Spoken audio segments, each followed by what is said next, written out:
नमस्तसे नमस्तसे नमस्तसे नमो नमः। मी भारत माता बोलते आहे। या भूमीच्या कणाकणातून वाहणाऱ्या इतिहासाची साक्षीदार, शौर्याची जननी, संस्कृतीची ज्योती आणि भविष्यातील उज्ज्वल पहाट।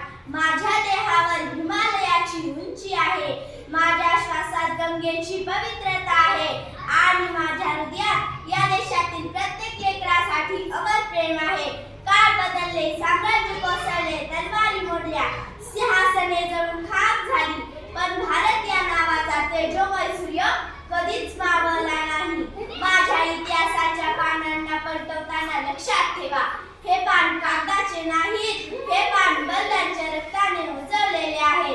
प्रत्येक खुणेत वेदना आहे, त्या वेदनेत एक अमर गौरव आहे। मी त्या मातांची आई आहे, ज्यांनी लेकरांना राष्ट्रासाठी सजवले।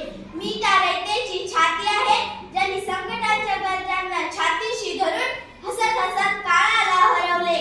मैं धरती हूँ, मैं आशा हूँ, मैं धरती हूँ, मैं आशा हूँ, हर पल नई भाषा हूँ, मैं दीपक भी, मैं आंसू भी, पर हर संकट की परिभाषा हूँ, पर हर संकट की परिभाषा हूँ। सत्यवद धर्मचर मातृभूमीर गुरु, हा माझ्या श्वासाचा ध्वनी आहे, ही माझ्या संस्कृतीची गंगा आहे आणि हीच भारताचा अनादी अनंत धर्म।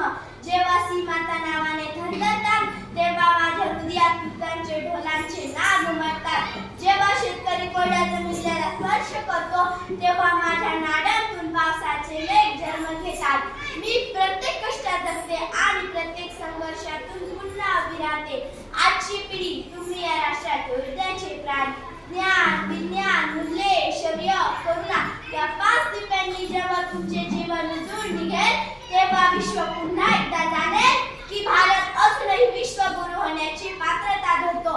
उभे राहा लेकरांनो, मी तुम्हाला आदेश देते, तुमच्या अंतःकरणात राष्ट्रधर्माचा दिवा प्रज्वलित करा।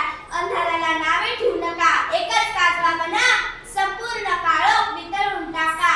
आज मी माझ्या संततीत पाहते, कधी अवकाशात झिरणारे, कधी डिजिटल आयुष्य घडवणारे, कधी प्रयोगशाळेत नवे विश्व निर्माण करणारे, आणि आता तुम्ही quantum, robotics, biotech, space missions यांच्या माध्यमातून नव्या युगाची शिल्पकार पिढी बना। तुमच्या हातातील ज्ञान हेच माझे पराक्रमाचे नवीन अस्त्र आहे। मी आजही गौरवाने म्हणते, भारत विज्ञानाचा केवळ पुरातन दीप नाही, तर भविष्यातील मार्गदर्शन प्रकाश आहे। पण लेकरांनो, विज्ञान, शौर्य, बुद्धिमत्ता या सर्वांपेक्षा मोठी आहे